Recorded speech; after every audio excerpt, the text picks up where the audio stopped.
นั่นจะบอกว่าบุญหรือบาปสร้างไว้ตอนที่มีชีวิตอยู่บ่แน่ว่ามาได้ตอนเอาไปสวดอยู่เฮือนบ่แม่นนิมนต์พระไปสวดอยู่เฮือน3 มื้อ 7 มื้อเท่านี้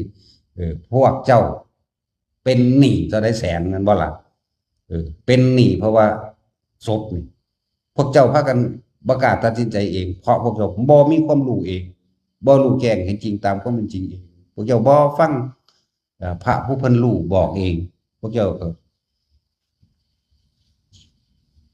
คอยตามกันคือว่าล่ะไทบ้านไผเฮ็ดนั่นน่ะโอ้ยปู่ย่าตายายพ่อแม่แบบนี่ญาติทานพอทานว่าไปก็แม่นพอทานมันเป็นเจ้าของทานอยู่แล้วล่ะพวกนั้นเออบ่ได้เชื่อผู้รู้บ่ได้เชื่อพระพุทธเจ้าเห็นบ่ล่ะสั่นเชื่อแต่กันเองนั่นต่อมา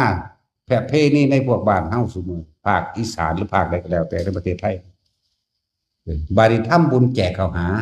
ทางภาคอีสานว่าเห็นบ่ล่ะพวกคนภาคกลางว่าทำบุญ100 วันทำบุญอันนั้นอันนี้แล้วแต่เป็นโอกาสเหมือนบ่ซั่นภาคอีสานนี่ทำบุญแจกข้าวหาหาลางคน10 ปีจังทำแม่นบ่20 ปีจังทำบางพวกก็5 ปี6 ปียังท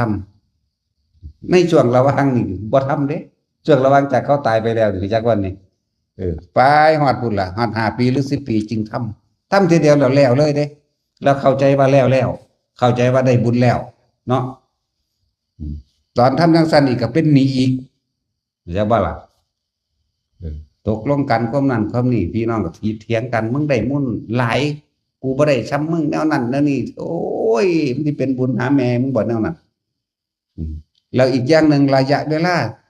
จากตายนี่ไปหา5 ปีหรือ10 ปีจังทำถ้าเขาไปเป็นเปรตอดอยากหิวโหยเจ้าบ่ทำให้เขาบ่ตอนนั้นแล้วขณะไปตกลงกันว่าสิทำในขณะนั้นแล้วเรามาที่หนึ่งตัดสติตัดปัญญาตัดบุญกุศลออกเบิดเหลือแต่อกุศลล้วนๆคิดถกเถียงกันขางัวขาควายจังหนังจังหมอลำหมอรสพครบงั้นนั่นแหละว่าลงทุนซื้อนรกอยากบ่ล่ะบัดหาลางคนก็บวชจูงพ่อจูงแม่หรือบวชทำบุญ5 มื้อหรือ3 มื้อก็แล้วแต่เข้าใจว่าได้บุญเด้อเราทำเท่านั้นแหละแล้วไปเลยได้บัดนี้เบิ่งเด้อมันสิได้หม่องใด1เรามาตัดกำลังสติปัญญาและบุญกุศลตัดออกแล้วบ่มีหยังแล้วจบ2ขางัวขาควายอีกนั่นบ่3มหรสพของมันอีกการจะเอาชีวิตผู้อื่นนั้นมันเป็นแค่เหมือนกับการบูชายัน